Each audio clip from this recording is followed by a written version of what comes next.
जय माता की, जय माता की। बोलो गुरुदेव महाराज की जय। सागर से भी अधिक गहराई है जिसकी, हिमालय से भी अधिक ऊंचाई है जिसकी, आसमान से भी अधिक असीमता है जिसकी, और धरती से भी अधिक सहनशीलता है जिसकी, ऐसे मेरे गुरुदेव को शत शत प्रणाम। जय माता की। If we want to take a particular medicine, then we have to follow the directions written on the label. We cannot take it according to our own will. We have to take it according to the directions written on the label or by the directions given by a physician.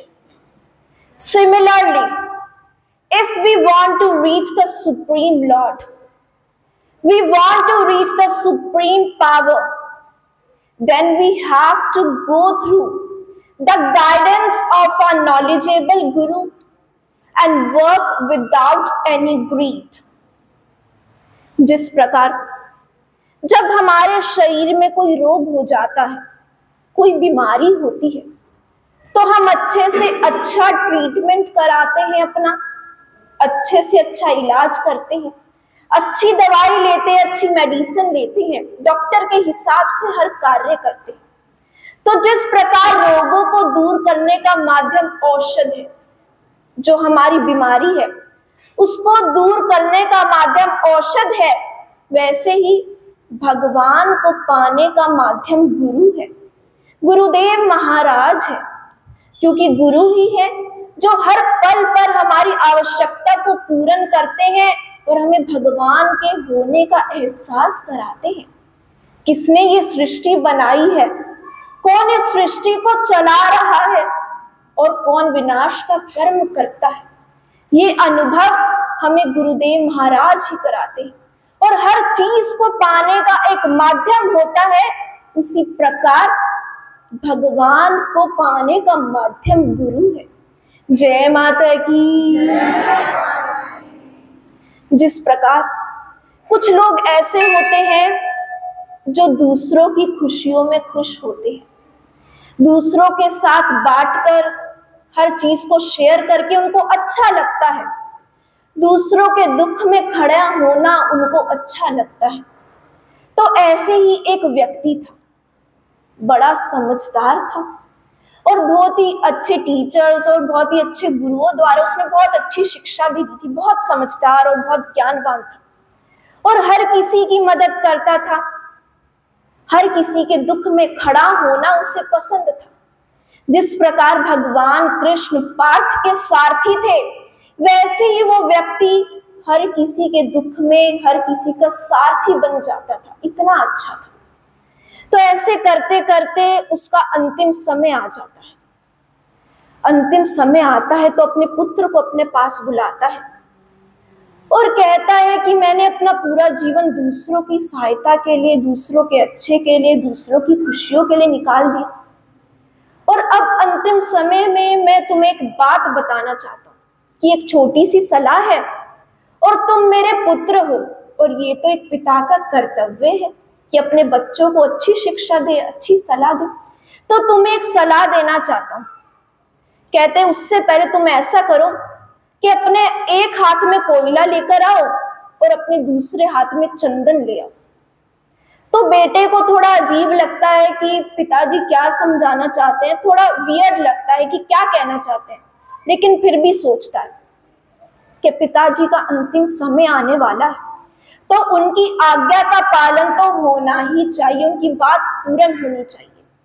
तो बेटा भागता है, रसोई घर में जाता है, वहां से कोयले का टुकड़ा अपने हाथ में ले आता है। फिर मंदिर में जाता है तो उसे चंदन की छोटी सी लकड़ी भी मिल जाती है, वो भी ले आता है अपने साथ और पिताजी के पास पहुंचता है। तो पिताजी कहते कि इन दोनों को अब तुम नीचे रख दो, कि दोनों चीजें जो तुम लाए हो इनको नीचे रख दो। तो नीचे फेंकता है, नीचे रखता है और हाथ धोने के लिए जाने वाला होता है। तो पिताजी ने कहा कि नहीं, कि अभी हाथ मत धो, कि तुम अपना हाथ देखो, कि जिस हाथ से तुमने कोयला पकड़ा था वो हाथ काला हो गया, और कोयले को फेंकने के बाद भी तुम्हारे हाथ से कालीख नहीं गई कि वो अभी भी काला ही है। तो उसी प्रकार बुरे लोग हमारे जीवन में होते हैं कि जब बुरे लोग हमारे जीवन में होते हैं हमें तभी भी दुख का सामना करना पड़ता है, और जब बुरे लोग हमारे जीवन से चले जाते हैं तभी भी हमें बदनामी का ही सामना करना पड़ता है कि ये तो ऐसे लोगों के साथ रहता था, या इसके जो दोस्त थे वो चोर थे। ऐसी बातें सुननी पड़ती है, अपमानजनक बातें सुननी पड़ती है।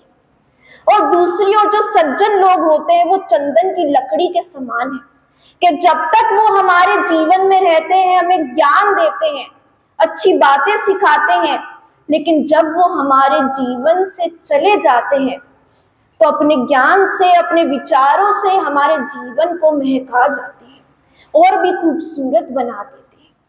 तो कहने का अर्थ सिर्फ इतना है कि जिन भी लोगों के साथ हम रहते हैं वो हमारे जीवन पर बहुत बड़ा प्रभाव लेकर आते हैं। और माता पिता, उनका समझाने का तरीका अलग होता है, अनोखा होता है, लेकिन अपने बच्चे के लिए सबसे बेस्ट होता है।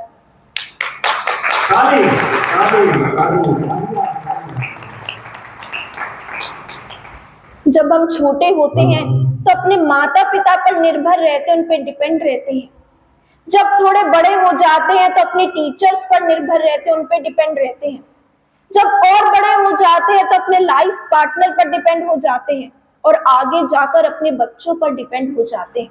तो अगर हम ये सोचे कि हम अकेले सब कुछ कर सकते हैं तो वो असंभव है, ऐसा तो हो ही नहीं सकता।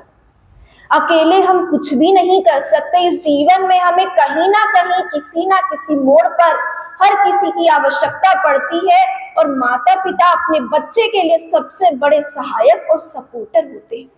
अगर हम बचपन से ही अच्छे ईश लोगों की शरण में, गुरु महाराज की शरण में लग जाएं, तो हमें ठोकर खाने की आवश्यकता नहीं पड़ती, और उनका एक्सपीरियंस हमें बहुत कुछ सिखा देता है।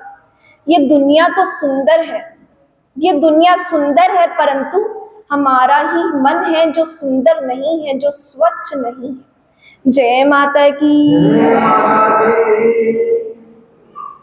भागवत गीता में 5 प्रकार के रिश्तों का वर्णन किया गया है, जिसमें से कोई एक हम अपने गुरु के साथ और अपने इष्ट के साथ बना सकते हैं। सबसे पहला रिश्ता वो होता है जिसमें भगत सक्रिय अवस्था में रहता है, अर्थात अपने भगवान से प्रेम करता है, और जो भी रिलीजियस एक्टिविटीज है उनमें बहुत एक्टिवली पार्टिसिपेट करता है, पूजा पाठ में, हर विधि में आगे रहता है। दूसरा रिश्ता वो होता है जिसमें भगत निष्क्रिय अवस्था में रहता है, यानी वो प्रेम तो करता है लेकिन कोई भी रिलीजियस प्रैक्टिस में या पूजा पाठ में या विधि विधान में अच्छे से पार्टिसिपेट नहीं करता, एक्टिवली पार्टिसिपेट नहीं करता। तीसरा रिश्ता वो होता है जिसमें भगत भगवान को अपना दोस्त मानता है, अपना मित्र मानता है, अपना सखा मानता है। जैसे कि अर्जुन जी ने भगवान कृष्ण को माना। अर्जुन जी कहीं ना कहीं उनके भगत थे, लेकिन सबसे पहला संबंध उनका भगवान कृष्ण के साथ दोस्त वाला था, दोस्त वाला ही रिश्ता था, जो सुदामा जी ने भगवान कृष्ण के साथ निभाया है। चौथा रिश्ता वो होता है जिसमें कई भक्तों के पास अगर संतान नहीं होती तो वो लड्डू गोपाल को गोद ले लेते हैं, भगवान कृष्ण को गोद लेते हैं, और अपने आप को एक माता पिता की पदवी पर देखते हैं, और जो भगवान है उनको एक बालक के रूप में देखते हैं, और उनसे बहुत स्नेह, बहुत प्रेम करते हैं। और पांचवा रिश्ता वो होता है जिसमें एक कॉन्जुगल लवर की तरह होता है, अर्थात जिसमें हम अपने इष्ट को एक स्वामी के रूप में देखते हैं, एक सर्वेश्वर के रूप में देखते हैं। तो ये 5 रिश्तों का वर्णन भागवत गीता में भगवान कृष्ण ने किया है, और इन 5 में से हम कोई भी एक रिश्ता अपने गुरु के साथ या अपने इष्ट के साथ हम निभा सकते हैं, और प्रेम से तो हम इस पूरी दुनिया को जीत सकते हैं, विजय पा सकते हैं। इसलिए भगत कहता है कि सुमिरन करे तो मन सवर जाए, सुमिरन करे तो मन सवर जाए, सेवा करे तो तन सवर जाए।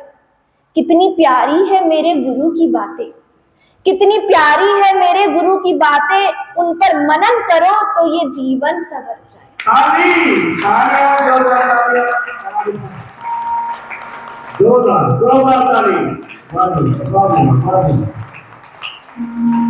बोलो गुरुदेव महाराज की जय।